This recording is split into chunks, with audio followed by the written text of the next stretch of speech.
મહામંથનમાં આપનું સ્વાગત છે। પેટ્રોલ અને ડીઝલના ભાવ કઈ રીતે વધે અને કઈ રીતે ઘટે એ જંજાળ એટલી લાંબી છે કે સામાન્ય વ્યક્તિ તેમાં પડે તો પણ ગોથા ખાઈ જાય। પેટ્રોલ ડીઝલના ભાવ ફરી ચર્ચામાં આવ્યા છે, જ્યારે કેન્દ્રીય મંત્રી હરદીપસિંહ પુરીએ ઓઇલ કંપનીઓને અપીલ કરતા કહ્યું છે કે જો તમારી ખોટની ભરપાઈ થઈ ગઈ હોય તો ભાવ ઘટાડા અંગે તમારે વિચારવું જોઈએ। 2014 બાદ પેટ્રોલ ડીઝલના ભાવ સરકારના નિયંત્રણમાં નથી અને દર દિવસે થતું ભાવનું મોનિટરિંગ સામાન્ય માણસની કમર તોડે છે। હવે સવાલ એ છે કે ઓઇલ કંપનીઓની ખોટ ભરપાઈ થઈ છે કે નહીં, કેન્દ્રીય મંત્રીની અરજ તેઓ સાંભળે છે કે નહીં, આ વિષય પર છે આજનું મહામંથન મારી સાથે।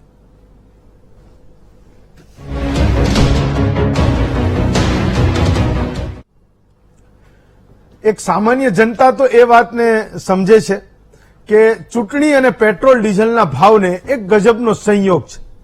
જે પણ રાજ્યોમાં ચૂંટણી આવવાની હોય તો દેશના લોકોને એનો લાભ મળે છે, એ પેટ્રોલ ડીઝલના ભાવ ઘટે છે અને જેવી એ રાજ્યોની ચૂંટણી પૂરી થાય તો ફરી પાછું પેલું 5 પૈસા 2 પૈસા 3 પૈસા 8 પૈસા વાળી જે વાત છે એ શરૂ થાય અને પેટ્રોલ ડીઝલના ભાવ એ વધવા માંડે છે। ગયા મે મહિનામાં હું ચૂંટણીના સંયોગની વાત કરું છું એટલે હું કેટલીક વસ્તુઓને પણ લખી લાવ્યો છું। ગયા મે મહિનામાં જ્યારે ઉત્તર પ્રદેશમાં વિધાનસભાની ચૂંટણી હતી તો કેન્દ્ર સરકારે એને જે લેવાનો ટેક્સ હોય પેટ્રોલ ડીઝલ પર, એક્સાઇઝ ડ્યુટી જેને કહે છે, એમાં એને ઘટાડો કર્યો હતો। એને ઘટાડો કર્યો એની સાથે એને એવું કહી દીધું કે બીજા રાજ્યો પણ જે વેટ લેવાનો થાય, જે રાજ્ય સરકારે ટેક્સ એ પેટ્રોલ ડીઝલ પર લેવાનો થાય, તો એમ કે તમે રાજ્યોને એવી અપીલ કરી કેન્દ્ર સરકારે તમે ઘટાડો। તો ભાજપ શાસિત જેટલા રાજ્યો હતા એણે એ વખતે વેટમાં ઘટાડો કર્યો હતો। આપણે ત્યાં તો જો કે એની પહેલા થઈ ગયો હતો ગુજરાતમાં, પણ બાકીના રાજ્યોએ ઘણો બધો ઘટાડો કર્યો તો 10-12 રૂપિયા પેટ્રોલ ડીઝલ એ સસ્તું થયું હતું। એવી જ રીતે 2021માં 4 રાજ્યોની ચૂંટણી હતી, અસમ, તમિલનાડુ, બંગાળ અને કેરાલા। આ ચારેય રાજ્યોમાં જેવી ચૂંટણી આવી તો ભાવ જે વધવાના હતા એ રોકાઈ ગયા, વધવાના બંધ થઈ ગયા। પણ જેવી ચૂંટણી પૂરી થઈ તો 2021માં પણ આ 4 રાજ્યોની ચૂંટણી પછી ધીમે ધીમે પેટ્રોલ ડીઝલના ભાવ વધ્યા। એવી જ રીતે 2020માં બિહારની ચૂંટણી હતી, એ વખતે પણ અલાયન્સ તરીકે લડતું હતું ભાજપ અને જેડીયુ, એટલે નીતિશ કુમારની સાથે ભાજપ લડતું હતું। તો 3 મહિના સુધી પેટ્રોલ ડીઝલના ભાવ છે એ સ્થિર રહ્યા। તો આ વર્ષે પણ લોકોને એ આશા જાગી છે કે નોર્થ ઇસ્ટના 3 રાજ્યો કર્ણાટકની સાથે, એ 3 ફેબ્રુઆરીમાં, કર્ણાટક છે મે મહિનામાં, તો આ આગળના 3-4 મહિનામાં 4 રાજ્યોની ચૂંટણી છે અને ડિસેમ્બર સુધીમાં આખા 2023માં લગભગ 9 રાજ્યોની વિધાનસભાની ચૂંટણી છે। તો લોકોને આશા જાગી છે કે જ્યારે ચૂંટણી અને પેટ્રોલ ડીઝલના ભાવને સીધું કનેક્શન છે તો આ વખતે 9 રાજ્યોની ચૂંટણી છે, ફરી પાછા ભાવ ઘટશે। કારણ કે આપણે ગુજરાતમાં 2021માં નવેમ્બર મહિનામાં જયારે 10 રૂપિયા પેટ્રોલમાં અને કંઈક 12 કે 13 રૂપિયા જયારે ડીઝલમાં ઘટ્યા તો એવું થયું હતું કે નહીં, વાસ્તવમાં સરકારના હાથમાં છે ને ભાવ ઘટી શકે, બહુ મોટો ઘટાડો થયો હતો। 1 રૂપિયો 2 રૂપિયો વધે કે ઘટે તો એટલી બધી લોકો તમા નથી કરતા, પણ એક સાથે 10-12 રૂપિયા વધે ઘટે તો એની સીધી અસર થાય છે, એટલે લોકોને એ આશા જાગી છે। એટલે ચૂંટણીના વર્ષમાં જે જનતા છે એ મોંઘવારીનો માર સહન કરી રહી છે, એની વચ્ચે એ આશા એટલે જાગી કે કેન્દ્રીય મંત્રી હરદીપસિંહ પુરીએ એ 3 ઓઇલ કંપનીઓ છે જે રાજ્ય સરકારની, જે મોટે ભાગે આ બધું નક્કી કરે છે, એની પડતર નક્કી કરે છે, પછી ટેક્સો તો બધી સરકારો લે છે, તો એ 3 કંપનીઓને એવી અરજ કરી કે ભાઈ તમારે અમે બધી ખોટની ભરપાઈ પહેલાની થઈ ગઈ હોય તો તમે હવે ભાવ ઘટાડો તો સારી વાત છે। મુદ્દો એ છે કે દેશમાં છેલ્લા 9 મહિનાથી પેટ્રોલ અને ડીઝલના ભાવ સ્થિર છે, એટલે ઘટ્યા નથી। આપણે એ જ દ્રષ્ટિએ જોવું જોઈએ, વધ્યા નથી। કેટલાક લોકો એવું પણ એનાલિસિસ કરે છે। આંતરરાષ્ટ્રીય બજારમાં જ્યારે કાચા તેલની કિંમત છે એ ગયા જાન્યુઆરી મહિનામાં $139 હતી, અત્યારે એ માત્ર $85ની આજુબાજુ એ ભાવ છે, છતાં પણ એ પેટ્રોલ ડીઝલના ભાવ એ ઘટ્યા નથી, એટલે કે સ્થિર છે। કિંમતો વધી નથી અને ઘટી પણ નથી, જે ઘટવી જોઈએ। વાસ્તવમાં 40% જેટલું સસ્તું એ કાચું તેલ થયું છે આંતરરાષ્ટ્રીય બજારમાં, આપણને પણ 40% સસ્તું પડે છે, પણ પેટ્રોલ ડીઝલના ભાવ એ ઘટ્યા નથી, એ સૌથી મોટી વાત છે। ઓઇલ કંપનીઓ હંમેશા એવી દલીલ કરે છે કે કાચા માલના ભાવ જ્યારે વધારે હતા, ક્રૂડ તેલના ભાવ જ્યારે વધારે હતા ત્યારે અમારે ખોટ વધારે ગઈ છે, એની ખોટની ભરપાઈ કરવાની છે। તો કેન્દ્રીય મંત્રી એ જે 3 કંપનીઓને કહી રહ્યા છે એ ખોટની વાત કહી રહ્યા છે કે જયારે કાચા તેલનો ભાવ વધારે હતા અને ત્યારે તમે ભાવ છે એ વધાર્યા નહોતા, તો હવે એ ખોટ ભરાઈ ગઈ આ 9 મહિનામાં, જયારે $139 ક્રૂડ ઓઇલ હતું અને હવે $85 છે, તો એ ખોટ ભરાઈ ગઈ હોય તો ભાવ ઓછા કરવા જોઈએ. તો આખો મુદ્દો એવો છે કે આપણને તો અહીંયા 96-97 ગુજરાતમાં પેટ્રોલ પડે છે અને રાજસ્થાનમાં એ પેટ્રોલનો ભાવ $108 છે અને મધ્યપ્રદેશમાં એ પેટ્રોલનો ભાવ $108 છે. તો લોકો એવી અપેક્ષા રાખી રહ્યા છે કે જ્યારે કેન્દ્રીય મંત્રી ઓઇલ કંપનીઓને કહી રહ્યા છે કે ભાઈ તમારી પડતર તો અમે ખૂબ નીચી આવી છે, તો પેટ્રોલ ડીઝલના ભાવ ઘટવા જોઈએ. મધ્યપ્રદેશમાં જ્યારે ચૂંટણી આવી રહી છે તો ડીલર એસોસિએશનને કોઈકે કીધું હશે કે ભાઈ કહી દો તમે, તો એણે રાજ્ય સરકારને એટલે સાથે લઈને કેન્દ્ર સરકારને કીધું કે ભાઈ તમે અહીંયા ટેક્સ ઘટાડો. મધ્યપ્રદેશની સરકાર પણ ટેક્સ ઘટાડવા વિશે વિચારે એવું ત્યાંના પેટ્રોલ પંપના લોકો કહી રહ્યા છે અને જનતા પણ માંગ કરી રહી છે, કારણ કે ત્યાં પણ આ વર્ષે ચૂંટણી છે. તો ચૂંટણી આવે તો આપણને એવું લાગે છે, આપણે માની પણ ચૂક્યા છીએ કે મહદ અંશે જે ઘટાડાવાળી વાત છે આપણી પોતાની ઈચ્છા છે એ થશે. તો ઘણા બધા કિસ્સામાં એવું થતું હોય છે કે ક્યારેક રાજ્ય સરકાર કેન્દ્ર સરકાર પર ઢોળી દે, ક્યારેક કેન્દ્ર સરકાર રાજ્ય સરકાર પર ઢોળી દે, ક્યારેક ઓઇલ કંપનીઓ એકદમ મજબૂત દિવાલ થઈને ઉભી રહે, ના ભાવ ઘટશે જ નહીં. પણ એક સામાન્ય જનતા, એક સામાન્ય વ્યક્તિ જે ખૂબ ઓછી આવકમાં પોતાનું ગુજરાન ચલાવે છે અને જેને રોજે 60-70-80 કિલોમીટરનો પ્રવાસ કરવાનો થાય છે, એવા લોકોને આની મહત્તમ અસર થતી હોય છે. બાકી ટાંકીઓ ફૂલ જ કરાવી નાખવી, જેટલો પણ ભાવ હોય, મોંઘી ગાડી હોય, એવરેજની કોઈને પડી નથી, એવા લોકોને બહુ એની અસર થતી નથી. પણ ગરીબ અને મધ્યમ વર્ગના લોકો એવું ઈચ્છતા હોય છે કે ઈંધણમાં એ વધારે એમનો ખર્ચ થઈ રહ્યો છે, એમના બજેટના મોટા ભાગના પૈસા એમાં ખર્ચાઈ રહ્યા છે, તો સરકાર એમાં કંઈ પણ પોતાનો દંડો ચલાવે, કંઈ પણ કરે, વીટો વાપરે અને કંઈક બીજી જગ્યાએ એડજસ્ટ કરે, પણ પેટ્રોલ ડીઝલનો ભાવ એ ઘટાડે. તો આજનો આપણો વિષય છે, જ્યારે હરદીપસિંહ પુરી પોતે કહી રહ્યા છે ત્યારે કે બજેટ પહેલા પેટ્રોલ ડીઝલના ભાવ એ ઘટવાના છે. આપણી સાથે 5 વક્તાઓ છે. સત્યનભાઈ કુલાબકર છે એ ભાજપના નેતા છે, મનહરભાઈ પટેલ છે એ કોંગ્રેસના નેતા છે, સિદ્ધાર્થભાઈ ભટ્ટ છે એ ચાર્ટર્ડ એકાઉન્ટન્ટ છે, નિર્મલભાઈ નથવાણી છે અને નયનભાઈ પરીખ છે, બંને અર્થશાસ્ત્રીઓ છે. તો પહેલા તો નયનભાઈ તમારી પાસેથી સમજી લઈએ કે આમ તો ઘટાડવા જોઈએ કે નહીં ઘટાડવા જોઈએ? આપણે જે માંગી રહ્યા છીએ કે તમે પેટ્રોલ ડીઝલના ભાવ ઘટાડો, હરદીપસિંહ પુરી મંત્રી છે, એમને કદાચ જાતે નહીં પુરાવાનું થતું હોય પેટ્રોલ ડીઝલ, પણ એ કહી રહ્યા છે કે ભાઈ તમે ઘટાડો, પેલી ઓઇલ કંપનીઓને કહી રહ્યા છે, તો એની દલીલ પણ વ્યાજબી છે કે નહીં? જે સવાલ હું ને તમે પૂછીએ છીએ વ્યાજબી છે કે નહીં? આમ જુઓ તો પુરી સાહેબનું જે કહેવું છે એ કે તમારું નુકસાન પતી ગયા હોય તો હવે તમે ભાવ ઘટાડો, કારણ કે માર્કેટમાં ક્રૂડ ને બધું તો સ્ટેબિલાઇઝ થઈ ગયું છે. હવે મને નુકસાન વાળી વાત ખબર નથી પડતી. એટલે જો 3 કંપનીની વાત કરીએ તો આપણે ઇન્ડિયન ઓઇલ કોર્પોરેશન, બીપીસીએલ અને એચપી, 3 જે મેઇન માર્કેટિંગ કંપની છે જે 90% આપણે ત્યાં કામ કરી રહી છે, એ બધાનો જો તમે 21-22ની બેલેન્સ શીટ જુઓ તો એ લોકોના નફા શું હશે? તો આઈઓસી એ રેકોર્ડ નફો કર્યો 21-22માં, એમની હિસ્ટ્રીમાં નથી કર્યો એવો હાઈએસ્ટ એવર નફો. 2-1નું બોનસ આપ્યું, નફો લગભગ 24,000 કરોડ કર્યો અને એ લોકોનું રિઝર્વ એન્ડ સરપ્લસ છે લગભગ 1,20,000 કરોડ ઉપર. ઓકે, આ ઇન્ડિયન ઓઇલ કોર્પોરેશનની વાત છે, એટલે આમાં ગયા વર્ષે કોઈ નુકસાનની વાત છે જ નહીં 21-22માં. બીપીસીએલ અને એચપીસીએલ ની સ્થિતિ પણ એવી જ હશે. પણ પુરી સાહેબ જે કહે છે કદાચ જો 22 એપ્રિલ પછીની વાત કરતા હોય કરંટ યરની, તો એ આપણે જોવાનું રહ્યું.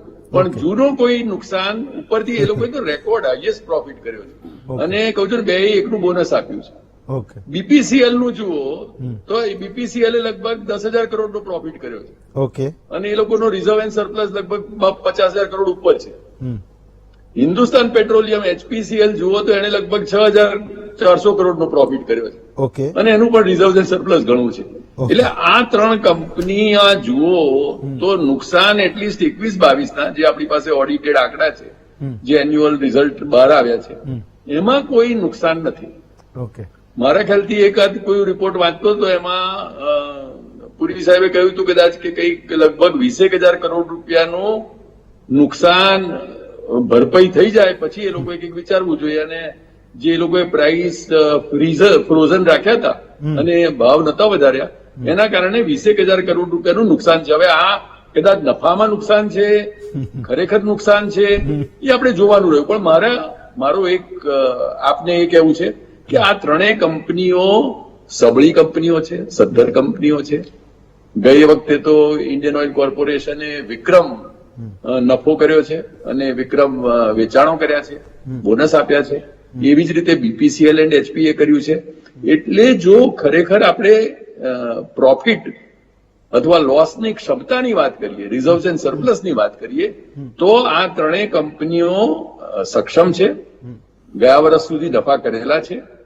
આ વર્ષના કોઈ નુકસાન હોય તો એ મારા ખ્યાલથી તો ભાવ હવે ઘણા સ્ટેબિલાઇઝ થઈ ગયા છે, એટલે મોટા નુકસાન હોવા ના જોઈએ. એટલે એક તો નફા નુકસાનની દ્રષ્ટિએ મારા હિસાબે ચોક્કસ ભાવ ઓછા કરવા જોઈએ. અને જયારે મંત્રી પોતે કહે છે અને આ મંત્રીની નીચે જ આ ત્રણેય કંપનીઓ કામ કરે છે, ત્યારે મંત્રીની રિક્વેસ્ટને આદેશ સમજી અને એ લોકો સમજીને કરે તો મારા હિસાબે એ લોકો ચોક્કસ ભાવ ઘટાડી શકે. અને આમ જુઓ તો નાણામંત્રી અને બીજા બધાએ મોંઘવારી નાથવાને, જીડીપી અથવા વિકાસ દરને પ્રમાણમાં મોંઘવારી નાથવાને મહત્વ આપ્યું છે. પેટ્રોલ ને ડીઝલ તમે કહ્યું એમ આપણો કોમન માણસ પેટ્રોલ કે પોતાની ટાંકી મોટરસાયકલમાં કે સ્કૂટરમાં ભરાવે ત્યારે એને જો થડકો લાગે અને એના કારણે એના ગજવામાં કાણું પડે તો એ મોંઘવારીને નાથવાનું વધારે મહત્વનું છે.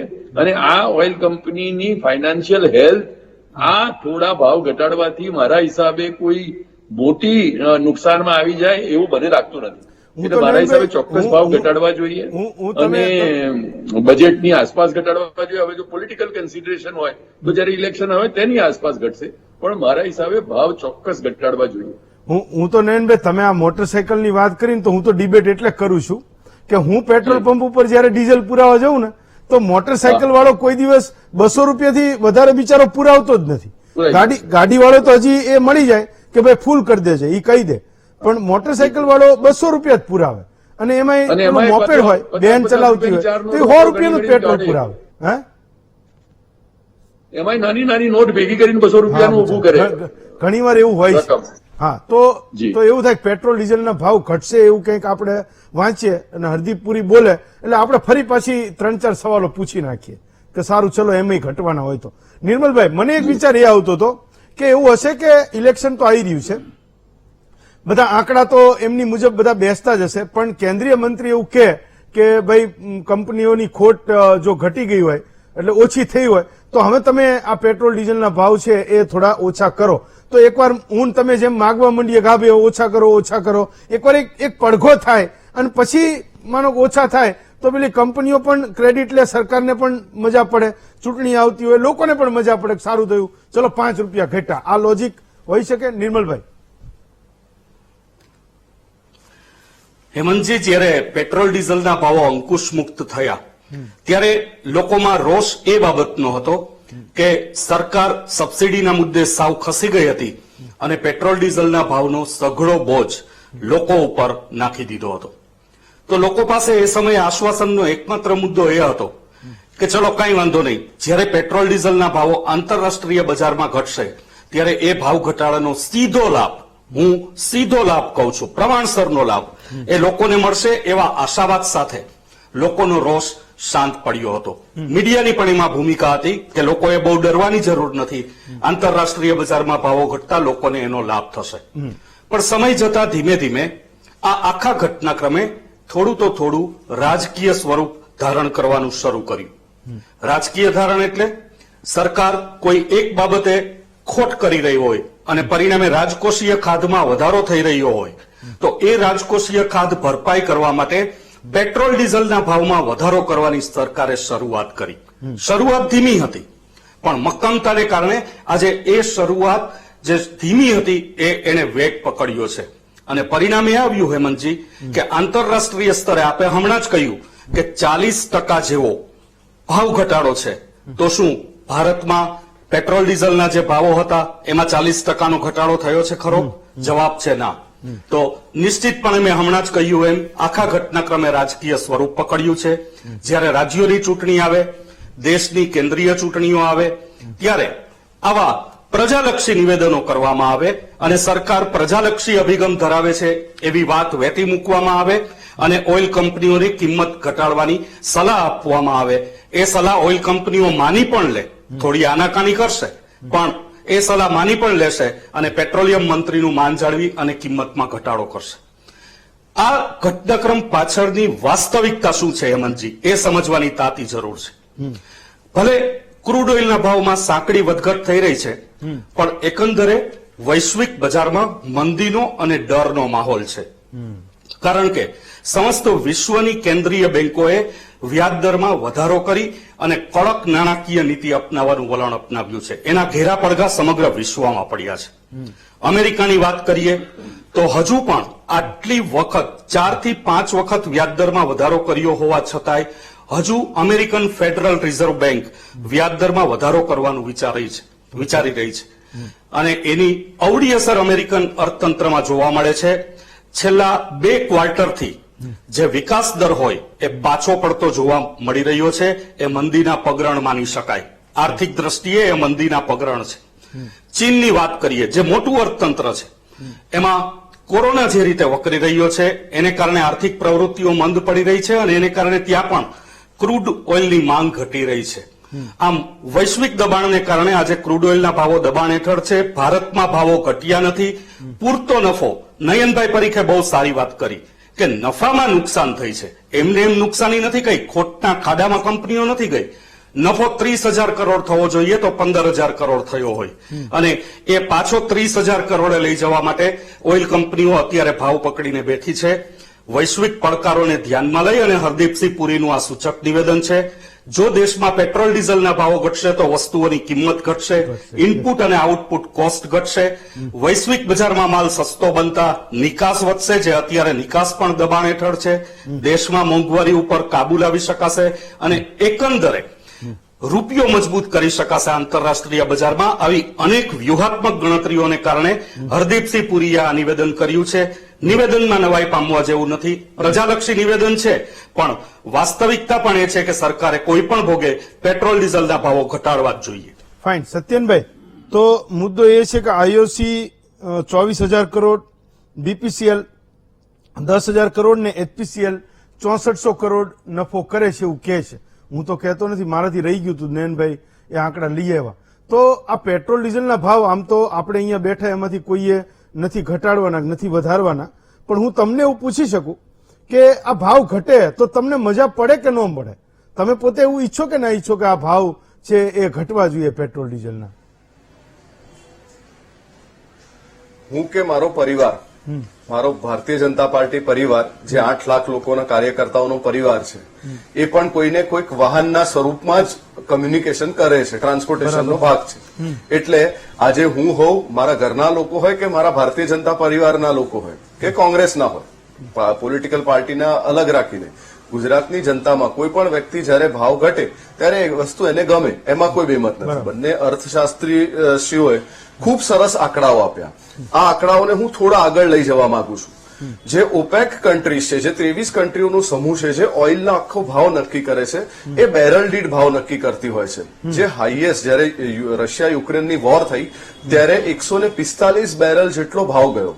એના અનુસંધાનમાં જે પેટ્રોલ ડીઝલનો જે ભાવ થવો જોઈતો હતો, અર્થશાસ્ત્રીશ્રીઓ પણ મારી વાતને માનશે કે એ વખતે 140-150 રૂપિયા લીટરનો ભાવ થવો જોઈતો હતો, એટલો બધો બેરલનો ભાવ વધેલો હતો.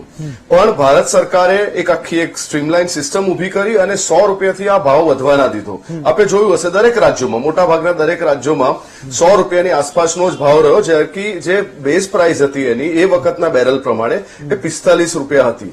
1 લીટરે 45 રૂપિયા ઓએમસી કંપનીઓ જયારે ભોગવતા હોય, એ ક્વાર્ટર પૂરતું, હું ફરીથી કહું છું કે આ આખા ક્વાર્ટર પૂરતીની આખી વ્યવસ્થા હતી.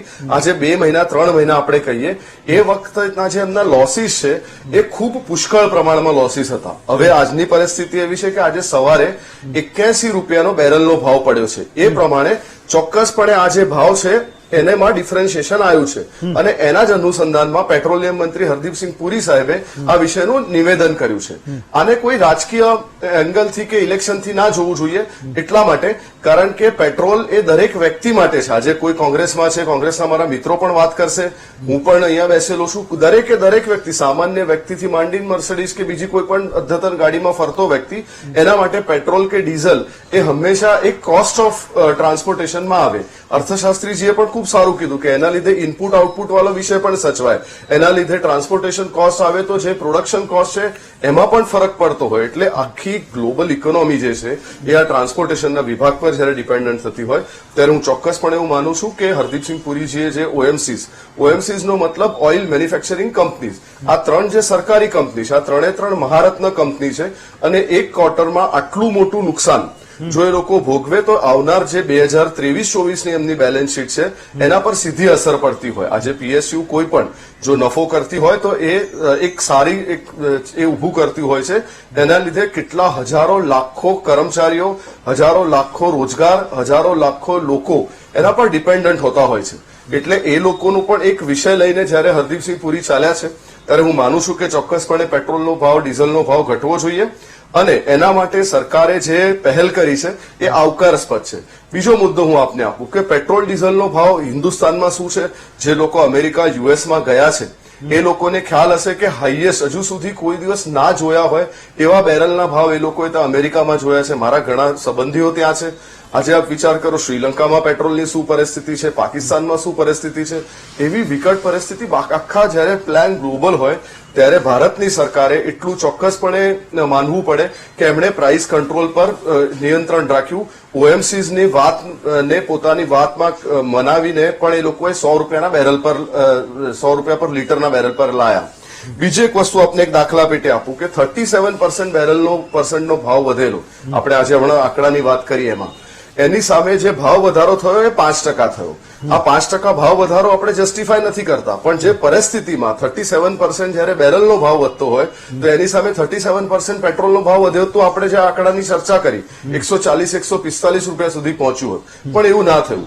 સાથે સાથે કેન્દ્ર સરકારે એવી વિનંતી પણ કરી રાજ્યોને કે આપ વેટમાં ઘટાડો કરો જેથી કરીને રાહત જે તે લોકોને, ત્યાંના સ્થાનિક લોકોને મળે.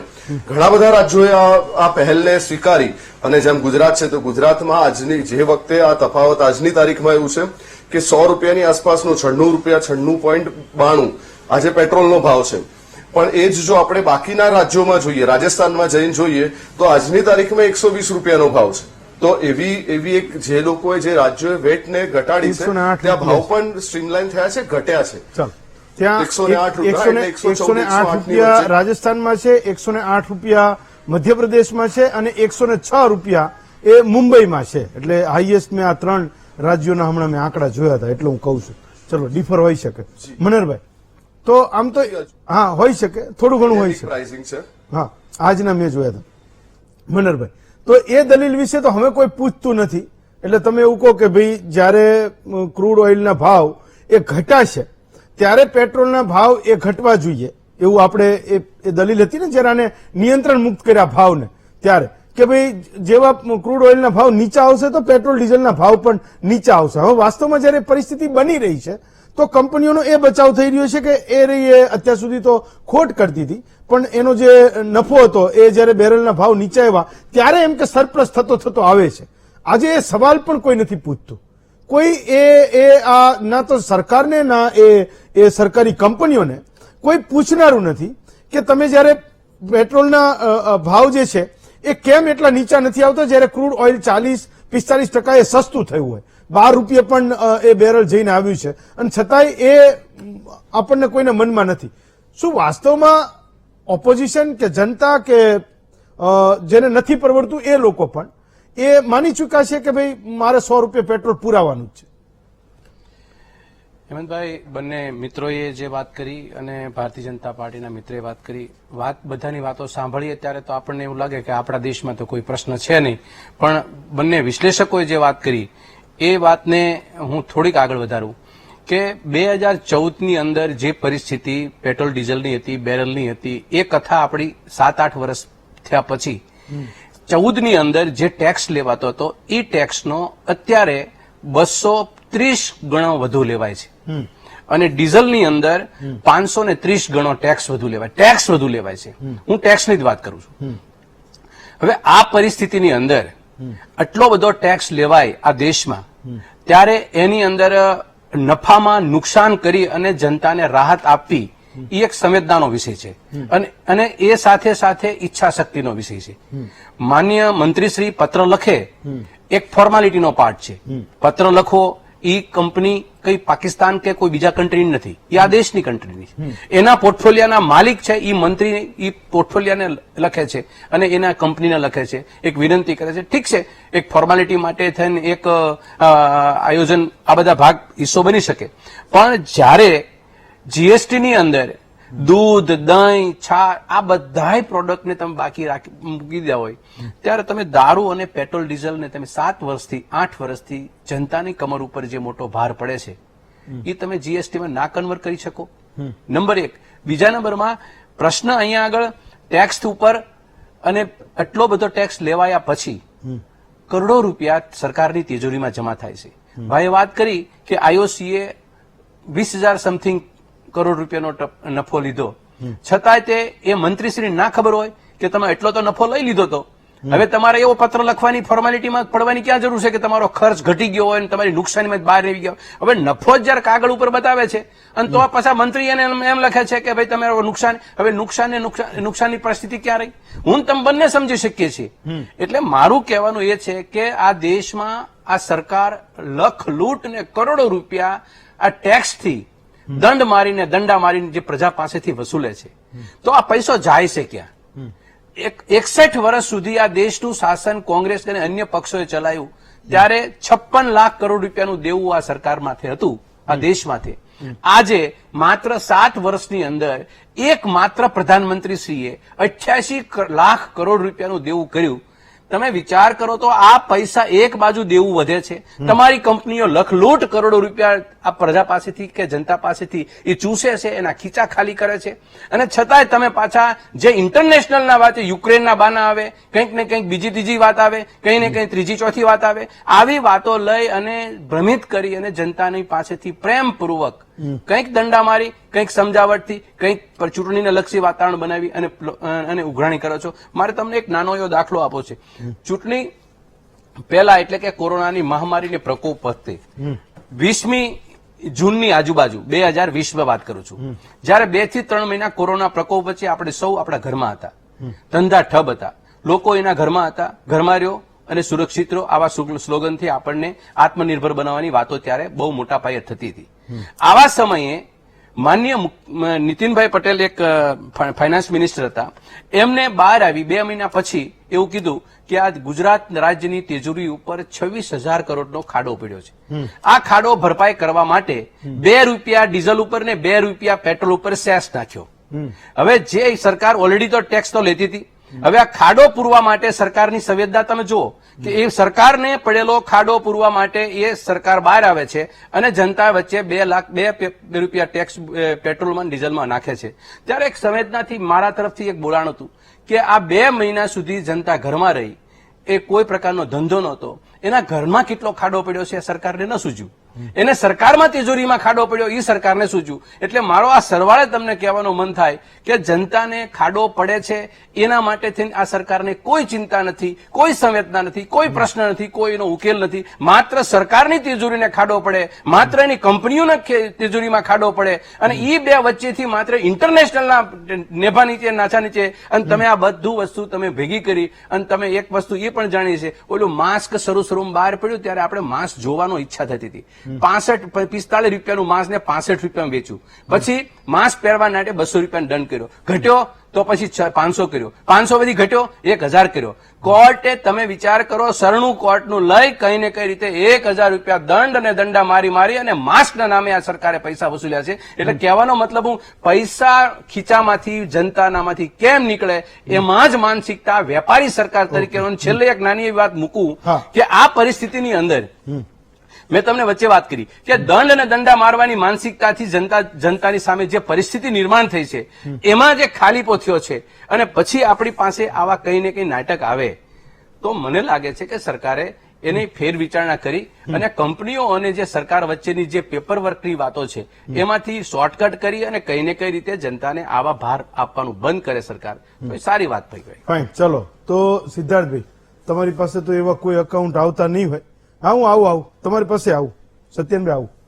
સિદ્ધાર્થભાઈ, તો તમારી પાસે તો એવા કોઈ એકાઉન્ટ આવતા નહીં હોય કે જેને આ જે પેટ્રોલનો ભાવ છે એ 96-97 ના બદલે 107 રૂપિયા થાય તો પણ ઠીક છે, અને 96-97 બદલે નયનભાઈ હશે જો એને ખબર છે કે એનો એ સબ્જેક્ટ જ નથી, પણ આંકડા માટે આજ બેસાડ્યા છે. થોડા ઘણા જે પ્રશ્નો છે, શું વાસ્તવમાં આ જે દલીલ થાય છે કે ભાવ ઘટશે કાચા તેલનો તો એ પેટ્રોલ ડીઝલના ભાવ ઘટશે, અને પેટ્રોલ ડીઝલના જે ભાવ તો જ વધશે જો ક્રૂડ ઓઇલનો ભાવ વધશે, એ જે દલીલ છે એમાં એ ઓઇલ કંપની કે સરકાર કે એ જે રીતે ગણાઈ દે છે કે ભાઈ અત્યાર સુધી ખોટ ગઈ હતી પણ હવે આમાં કઈ થાય એવું નથી. એક આંકડો એ છે કે 100 રૂપિયાનું પેટ્રોલ પડે એટલે 100 રૂપિયા આપણે જયારે ખરીદીએ પેટ્રોલ તો 50 રૂપિયા એનો ટેક્સ લે છે રાજ્ય સરકાર અને કેન્દ્ર સરકારને, ડીલરને, આને તેને બધું એને ગયું, અને 50 રૂપિયા એ ઓઇલ કંપનીની પડતર છે. તો અત્યારે તો એ ઓઇલ કંપનીની પડતર 50 થી નીચે પણ હશે.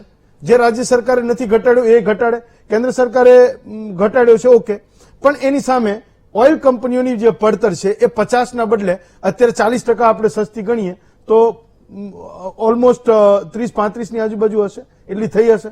તો 10 રૂપિયા ઘટાડો એ જનતા માગે તો એ ખોટી છે કે સાચી છે? હવે બધા વક્તાઓએ વાત કરી તો ઓવરઓલ ઇકોનોમી ઉપર શું ઇમ્પેક્ટ પડે છે એના ઉપર જઈએ કે બેરલ દીઠ પેલા $140 હતા, હવે બેરલ દીઠ $80 ની આસપાસ થયું છે. એક બેરલ એટલે આપણે 120 લીટર થાય, એટલે ઇન્ડિયન કરન્સીમાં જો કન્વર્ટ કરીએ ને તો બેરલ દીઠ 6,634 રૂપિયા થાય. તો એનું જો આપણે 1 લીટરે શું કોસ્ટ પડે છે, તો આપની વાત 100% સાચી. ગુજરાતની વાત કરીએ તો 96 રૂપિયા પેટ્રોલ પડે છે. તો જે આ માર્કેટિંગ કંપની છે, HPCL હોય, BPCL હોય કે ઇન્ડિયન ઓઇલ, તો એ લોકોને પડતર કિંમત 35 થી 40 રૂપિયાની આસપાસ રહેતી હોય. હવે ત્યાંથી 50 રૂપિયાથી તો 100 રૂપિયા સુધીની જે સફર છે તો એમાં અડધો હિસ્સો કેન્દ્ર સરકારનો હોય, એ એક્સાઇઝ ડ્યુટીના નામે લેતી હોય છે, અને અડધો હિસ્સો રાજ્ય સરકારનો હોય છે, વેલ્યુ એડેડ ટેક્સના નામે લે છે. એટલે હવે વાત આવે છે કે શું સરકાર આ ટેક્સ ઘટાડશે કે કેમ? જે પેટ્રોલિયમ કંપની છે એ પબ્લિક સેક્ટરની લિસ્ટેડ કંપની છે, એ એમની રીતે સ્વાયત્ત હોય છે, સંચાલન હા સરકારનો દિશા નિર્દેશ હોય, પરંતુ જે તિજોરીઓ સરકારની ખાલી થઈ છે, જે દેવું થયું છે, તો આ કંપનીઓ નફો રડે છે તો એના બદલામાં ડિવિડન્ડ અનાઉન્સ કરે છે. એ જયારે ડિવિડન્ડ ચૂકવે છે તો એના શેર હોલ્ડર કોણ હોય છે? એના શેર હોલ્ડર સરકાર હોય છે. એટલે આ પૈસા ફરીને સરકાર જોડે જાય છે, અને સરકારને વિકાસના કામો કરવાના હોય તો એની માટે પૈસા ક્યાંથી લાવશે? તો એની માટે શોર્ટકટ વાપરે છે કે પેટ્રોલિયમ પ્રોડક્ટ ઉપર ટેક્સનો ઘટાડો કરવાનો નહીં, જે છે એ જ જાળવી રાખવાનું. એટલા માટે સરકારનો ઇઝી ટેક્સેશન, ઇઝી આવકનો એક રૂટ થયો છે. પરંતુ આવનારા બજેટમાં લોક માંગણી ઉભી થાય છે કે જીએસટીમાં કેમ આ નાખવામાં ન આવે, એક્સાઇઝ ઘટાડો, વેટમાંથી નાબૂદ કરો ને જીએસટીમાં લઈ જાઓ. તો દર્શક મિત્રોને એક જાણવીને મંથન કરવા જેવો વિષય છે કે જીએસટી કાઉન્સિલ છે, જીએસટી કાઉન્સિલમાં બધા તમે એવું કહો છો જીએસટીમાં આવે તો મહત્તમ 18% એ આપણી પાસેથી પણ એમાં કોંગ્રેસ પણ છે અને ભાજપ શાસિત રાજ્ય છે અને પ્રાદેશિક પક્ષો પણ છે. આમાં કેન્દ્ર સરકારનો નિર્ણય નથી લેવાતો, જીએસટી કાઉન્સિલમાં બધા રાજ્યના નાણાં મંત્રીઓ નિર્ણય લે છે. એટલે જો એ લોકો નિર્ણય કરે, હવે એક બાજુ અહીંયા આપણે કે આ લોકો ઘટાડતા નથી, પેલી બાજુ કે કેન્દ્ર સરકાર નથી ઘટાડતી, પરંતુ બધાએ સંયુક્ત નિર્ણય, હવે કોઈને તિજોરી ખાલી થાય એ ગમતી નથી કોઈ પણ સરકારને. એટલે હોળિયો ગોળિયો બધું અટ્ટમ ગટ્ટમ એવું જવા દે છે કે પ્રજા કન્ફ્યુઝ થઈ જાય છે કે આમાં અસલી ચાણક્ય ક્યાં છે એ ખબર પડતી નથી. અને બિચારી આપણી પ્રજા ભોળી છે, એટલે જે માર આપવો હોય એ સહન કરે રાખે છે. અને વેપારીઓની વાત છે તો જે આપણે ગાડીઓની વાત કરી કે એમને પૈસો લીટર 100 રૂપિયા થાય, 150 રૂપિયા થાય, ફરક નથી પડતો. એમને વેપારી આલમને પણ અમારી સામે રડતા હોય છે કે અમારો ઓર્ડર કેન્સલ થઈ જાય છે. ના ના, આ ચાઇના જો હમણાં કોરોનામાંથી જેવું બહાર આવશે એટલે જે ઇમ્પોર્ટ સબસ્ટિટ્યુશન ની વાત હતી ને, ચાઇના ફરી પાછું મેદાનમાં આવશે. અને જે પ્રાઇસ ફ્લક્ચ્યુએશન થાય છે ને એના લીધે આપણી વેચાણી કિંમત નથી નક્કી કરી શકતા, કારણ કે આપણે એક્સપોર્ટ કરવાનું હોય છે. એટલે જયારે 70 રૂપિયાનો ભાવ માનીને ચાલતો હોય ભાવ 80 રૂપિયા થઈ જાય એટલે પેલો તો લોસમાં જ ગયો છે. એટલે વેપારીઓને પણ જો પ્રાઇસ ફિક્સ થઈ જાય ને તો નિર્ણય કરવામાં મદદરૂપ થાય કે આ ફિક્સ પ્રાઇસ છે તો હું એક્સપોર્ટ ઓર્ડર આ ભાવે લઉં, નહીતર કોમ્પિટિશન મંદીના સમયમાં આપણે કેટલું ટકી શકશું? એક તો ઓલરેડી 80% આપણે પેટ્રોલિયમ પ્રોડક્ટ્સ આયાત કરીએ છીએ, એમાં જો આપણે બીજી વસ્તુ કે યુક્રેન રશિયાના યુદ્ધથી આપણે ઓપેકના કન્ટ્રીની વાત કરીએ કે ભાવ વધ્યો ઘટ્યો, આપણે તો રશિયા જોડેથી પેટ્રોલિયમ પ્રોડક્ટ લઈએ છીએ, એ તો ઓલરેડી 50% ડિસ્કાઉન્ટમાં આપતું હતું, તો એનો લાભ પાસ ઓન થવો જોઈએ. પણ ક્યાંક ને ક્યાંક તિજોરી ભરવા માટે આપણે નથી કરતા, તો આપણા દેશનું એ દુર્ભાગ્ય છે. ફાઇન, ચલો બે દર્શક મિત્રો પણ છે, પછી હું આવું સત્યનભાઈ તમારી પાસે. તુષારભાઈ સુરેન્દ્રનગરથી છે. યસ તુષારભાઈ બોલો. હાજી હેમંતભાઈ, જી બોલો. આ જે વર્તમાન સરકાર રહી ને હા, એ મધ્યમ વર્ગ માટે નથી, મધ્યમ વર્ગ માટે તો કોંગ્રેસ સરકાર જ હતી. એવું ના બોલશો. ચૂંટે છે કોણ? મધ્યમ વર્ગ જ ચૂંટે છે. આ તો બરોબર છે. આજે તમારી હોય, હું જે તમારી હોય. આ સિદ્ધાર્થભાઈના ક્લાયન્ટની વાત કરું છું ને કે જે એની પાસે આ બધો ખાતા ખતવતા હશે, ઉભી લાઈનો વાળા બધા, હા. એ કોઈ મત આપવા નથી જતા. ના, બરોબર છે. અને આપણે બીજું, ટોટલ 60-64% મતદાન કરીએ છીએ, એ બધું મિડલ ક્લાસનું ને ગરીબોનું મતદાન છે ભાઈ. બરોબર છે. હા. પણ 54 વર્ષની મારી એજમાં ઘણી સરકારો ગઈ, ઘણી આવી, હા. કોઈ બી કોંગ્રેસ સરકાર નાના અને મધ્યમ વર્ગને ધ્યાનમાં રાખીને જ એની નીતિ રહી છે. હા, એ બરાબર. અને બીજું કે આ સરકાર એક મુખ્યમંત્રીના શપથવિધિમાં 10 રાજ્યના મુખ્યમંત્રીઓ પ્લેન લઈને જાય, હમ. તો એ બધું આખર તો કન્યાની ખેડ ઉપર જ છે ને તો સાહેબ. બધી આપણા ઉપર જ છે ને ભાઈ, આપણા ઉપર જ તો છે. અહીંયા કરકસર નહીં કરવાની, પબ્લિકને મારવાની. એ ખર્ચા ઘટાડે, કોંગ્રેસ એ ખર્ચા ઘટાડે એવું આપણે કહેતું જ રહેવું પડે. સાચી વાત છે. ચલો ઉકાભાઈ ધ્રોલથી છે. યસ ઉકાભાઈ બોલો. હા હેમંતભાઈ, જય દ્વારકાધીશ. જય દ્વારકાધીશ બોલો બોલો. સાહેબ, પેટ્રોલના ભાવ વધે આસમાને જાય, કેમ? પણ સાયકલ ચલાવવાનું ક્યારે ભૂલાય નહીં. હા સાહેબ, સાયકલ ચલાવવાનું ક્યારે ભૂલાય નહીં. સાયકલ સાહેબ, ચલાવવાનું? મારું કહેવાનું એ છે, સાયકલ ઓકે. તમે કઈ વસ્તુના મોથા જ બનવાનું નહીં. મારી ઉંમર 74 years old, ઓહ. એટલે 74 વર્ષ જી. પેલા આપણે જીવતા હતા હા અને સ્વતંત્ર હતા, હા અને હાલમાં પણ જીવીએ છીએ, હા અને ભાવ તો વધવાના જ છે. ઓકે. પણ અને પણ દાદા તમે સાયકલ ચલાવી શકો. અમે અમારા અમદાવાદ થી આ બાજુથી સેટેલાઇટ થી કોઈને નરોડા ફેક્ટરી હોય ને એને જવાનું હોય મોટરસાયકલ લઈને નોકરી કરવા, તો એ બજારો ક્યાં સાયકલ લઈને જઈએ કે હાંજે ઘરે પાછો ના આવે. પણ મારું કહેવાનું જરૂર છે, Okay. અને પેટ્રોલ ને આપણે જે જરૂર પૂરતો ઉપયોગ કરવો.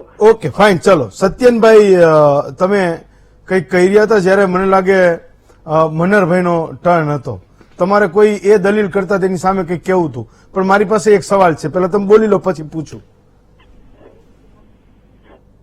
પૂછી લો પછી હું મનહરભાઈ વાલો. નહીં પેલા તમે કહી દો. પેલા તમે આંગળી ઊંચી કરી હતી એ વાત કહી દો, પછી હું સવાલ પૂછું.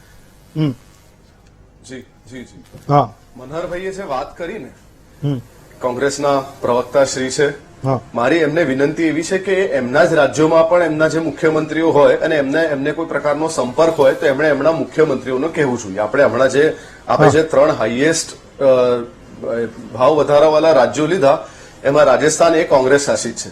હમણાં હું આપને બીજો એક દાખલો આપું કે હિમાચલમાં સરકાર આવી કોંગ્રેસની, અને 3 જ મહિનામાં એ લોકોએ વેટનો વધારો એ લેવલ પર લઈ ગયા કે પેટ્રોલ ડીઝલ 3 રૂપિયા લેખે વધ્યું. જી. તો આ જે શિખામણ છે એ અહીંયા કેમ તમે ત્યાં પણ આપો ને. ગુજરાત તો આજની તારીખમાં મને તો એટલું યાદ છે કે રઘુ શર્મા જયારે ઇલેક્શન વખતે કોંગ્રેસના જે પ્રભારી હતા, રઘુ શર્માજી જયારે ગુજરાતમાં આવતા હતા ત્યારે બહાર જતી વખતે પેટ્રોલ ગુજરાતમાંથી ભરાઈને જતા હતા, કારણ કે મોંઘું પડતું હતું બહારના રાજ્યોમાં, એમના જ પોતાના શાસિત રાજ્યોમાં.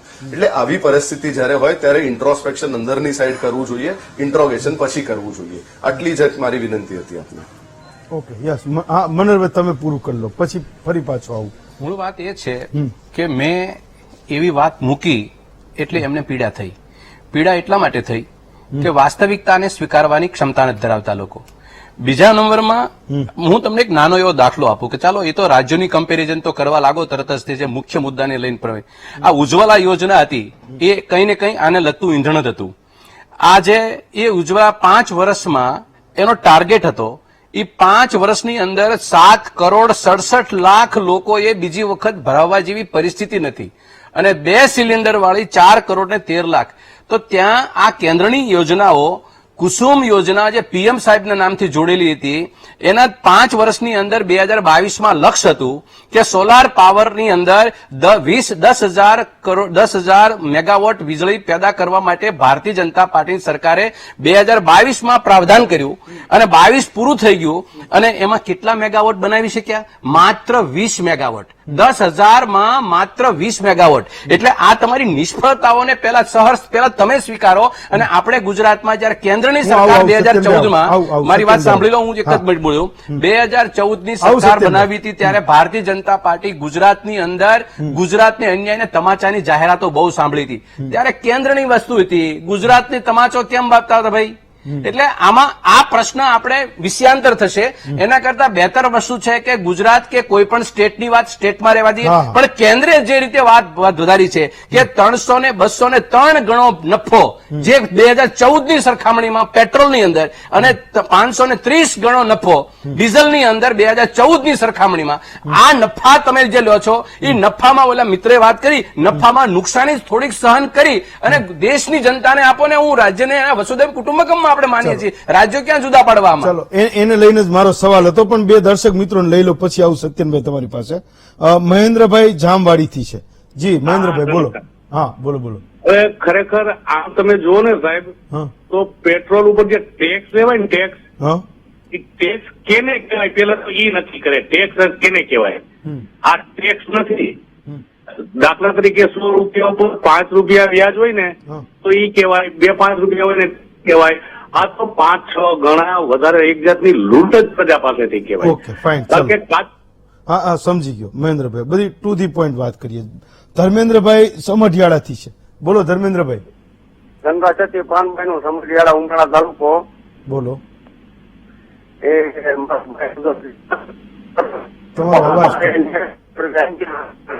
તમારો અવાજ બરાબર નથી આવતો. ફાઇન ચલો સત્યનભાઈ, તો સવાલ એ હતો કે જયારે તમે એવું કહો છો કે કેટલાક રાજ્યોએ ઘટાડી નથી, તો રાજસ્થાને નહોતી ઘટાડી, મધ્યપ્રદેશે વેટ નહોતો ઘટાડ્યો અને એક રાજ્ય હતું મહારાષ્ટ્ર, એને નહોતો ઘટાડ્યો.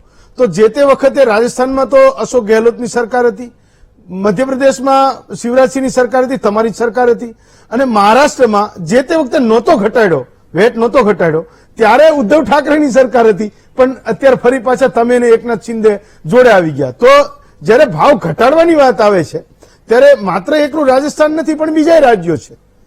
તો જે દલીલ તમે રાજસ્થાન માટે કરો છો એ જ દલીલ મધ્યપ્રદેશ અને મુંબઈમાં મહારાષ્ટ્ર માટે પણ સાચી છે ને? મારો પ્રશ્ન મનહરભાઈને એટલા માટે હતો કે એમના જે કોંગ્રેસ શાસિત રાજ્યો છે ત્યાં કેમ આ પ્રકારની વ્યવસ્થા નથી ઉભી થઈ શકતી. અમારા બાકી બધા રાજ્યોમાં પણ હું એના વિશેની આપની સાથે ચર્ચા કરીશ. પહેલો વિષય. બીજો વિષય એવો છે કે આને જો આપણે બાકી બધી ઉજાલા યોજના પર જો ડિબેટ કરવી હોય તો એના પર આપણે બીજી એક આખો સમય મને આપજો, આપણે મહામંથનના માધ્યમથી એના પર આખી ડિબેટ કરીશું. પણ કોંગ્રેસના ટાઈમમાં આપણે જો પેટ્રોલ ડીઝલની જ વાત કરીએ છીએ તો 750% જેવો પેટ્રોલનો ભાવ વધારો થયો જ્યારથી કોંગ્રેસ શાસનમાં આવ્યું. આટલા વર્ષો કોંગ્રેસે શાસન કર્યું, છેલ્લા એ લોકોએ 75 કે 72 રૂપિયાએ પેટ્રોલ છોડ્યું જયારે એ લોકોનું શાસન ગયું. ત્યારે મનમોહનસિંહજી એવું કહેતા હતા કે પૈસા પેડ પે નહીં ઉગતા, increment of money is a way of development, એવી પણ વાત આવી.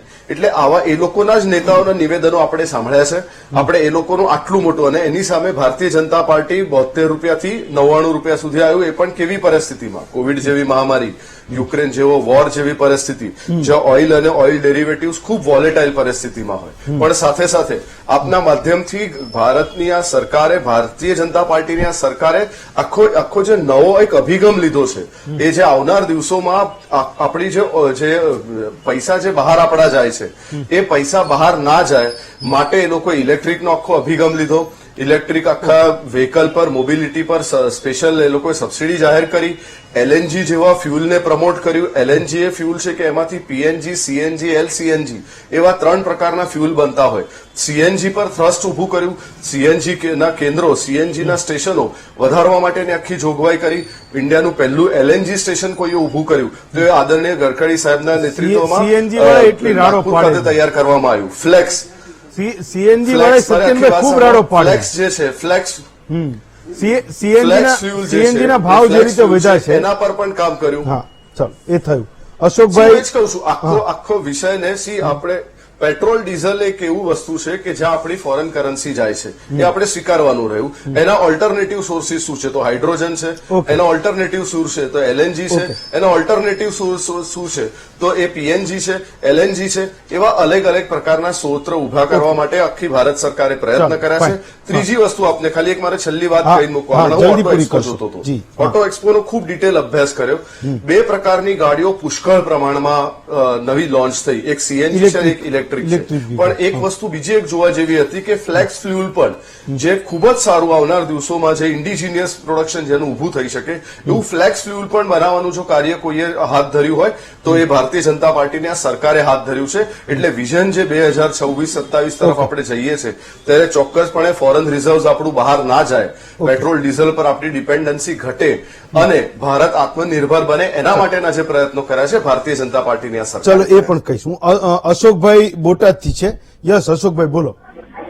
હા, હવે તમારું નામ શું સાહેબ? હેમંતભાઈ. હેમંતભાઈ, હવે આ આપણે વર્ષોથી 2014 થી કહેતા હતા, બરોબર? હાલો. હા હા બોલો, સંભળાય છે તમારો અવાજ. હા, બોટાદ થી બોલો. અશોકભાઈ ભૂદેવ છું હું, રિટાયરમેન્ટ છું. હા બોલો બોલો અશોકભાઈ બોલ્યો, હું નામ બોલ્યો, તમારી વાત મૂકી દો. આ લોકો 2014 થી કહેતા હતા કે આપણે ભાવ ઘટાડશું એમ. ઓકે ચલો. જીતેન્દ્રભાઈ ભરૂચ થી છે. યસ જીતેન્દ્રભાઈ બોલો. નમસ્તે સાહેબ. જી નમસ્તે, બોલો બોલો. આ પેટ્રોલ ડીઝલ ની આ બધી વાત છે સાહેબ, અર્થતંત્ર ની આ બધી. એકચ્યુઅલી જયારે યુક્રેન નું યુદ્ધ ચાલુ થયું ત્યારે ભાવ ઘટવા લાગ્યો, તો અત્યારે યુદ્ધ ચાલે એટલે ભાવ નહીં ઘટે, બરાબર? લોકોને એવું બધું વિચારમાં કરી દીધા કે યુદ્ધ ચાલે એટલે ભાવ નહીં ઘટે.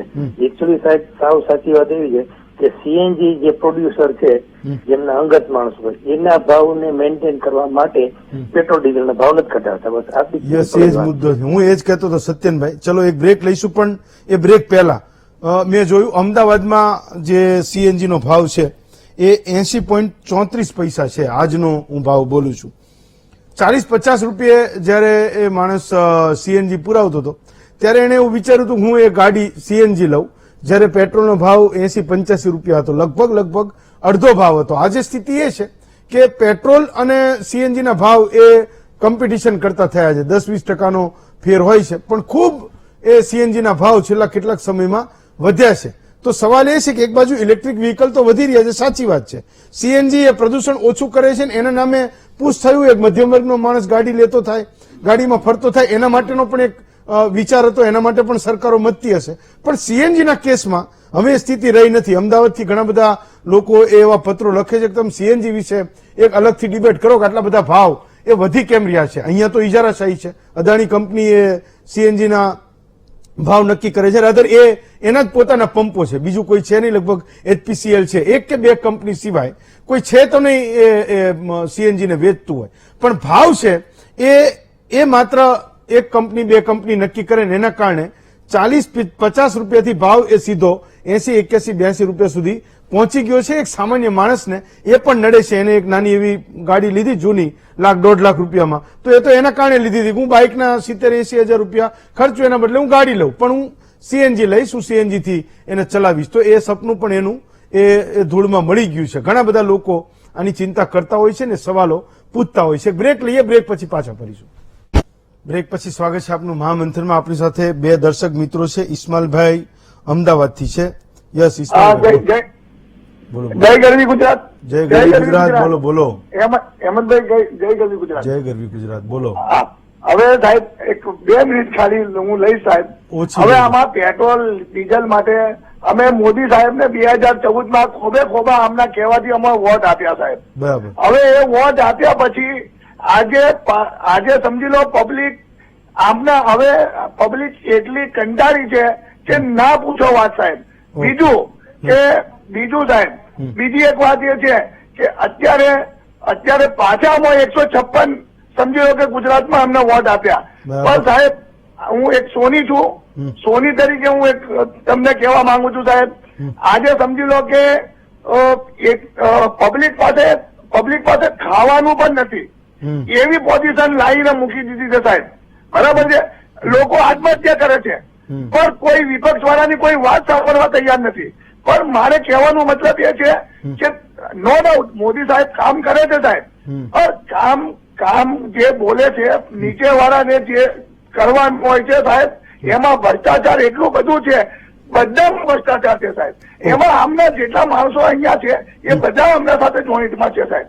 એટલે કોઈ પબ્લિક નું જે કામ કરવું જોઈએ એ કામ થતું જ નથી સાહેબ. ફાઇન, બરાબર. એટલે હા, સમજી ગયું. વલ્લભભાઈ ભરૂચથી છે. યસ વલ્લભભાઈ બોલો. ફાઇન, નથી. Yes, okay. મનરભાઈ, તો તમે કંઈક વિકલ્પો વિશે, વૈકલ્પિક એનર્જી વિશે જયારે કહેતા હતા તો તમારે કંઈક કહેવું હતું.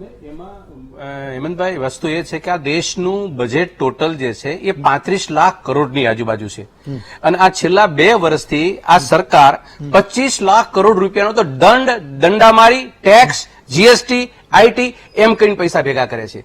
જે 300 કંપનીઓ હતી, પીએસયુ હતી, જે વખતની કોંગ્રેસની સરકારોએ બનાવી હતી, એની અંદરથી 249 કંપનીઓ, ચાલતી કંપનીઓ એને વેચી મારી. અત્યારે 25 કંપનીઓ ચાલે છે, જે નવરત્ન કંપનીઓ જે તમે અત્યારે બીપીસીએલ ને સીએલ ને આઈઓસી આ બધી કંપનીઓની બનાવનાર કોણ, આની સ્થાપના કોને કરી, આ બધી વસ્તુ સાથે હતી, અને ઇન્ફ્રાસ્ટ્રક્ચર બેઝ તમારી પાસે પૂરતી સગવડતા હતી, અને છતાંય તમે એના ઉપરથી જનતાના ખીચામાંથી તમે કેટલા લાખ કરોડ રૂપિયા તમે ભેગા કરો છો. એના બદલામાં જનતાને મળ્યું શું? અને બીજી વસ્તુ મેં પહેલી વખત વાત કરી કે આ પછી પણ 8 વર્ષની અંદર મૂળભૂત વાત એ છે 88 લાખ કરોડ રૂપિયાનું દેવું કરીને તમે એ પૈસા નાખ્યા ક્યાં? એટલા પૈસા તો તમે ચૂસો છો જનતા પાસેથી. અને ગુજરાત સરકારને બે સરકારે આત્મસંશોધન કરવાની વસ્તુ છે. આપણે આ પરિસ્થિતિની અંદર દેશને લઈ જવા માટે થઈને આપણે આવી પરિસ્થિતિમાં આત્મનિર્ભર કે આપણે કોઈ દિવસ વિશ્વગુરુ ના બની શકીએ.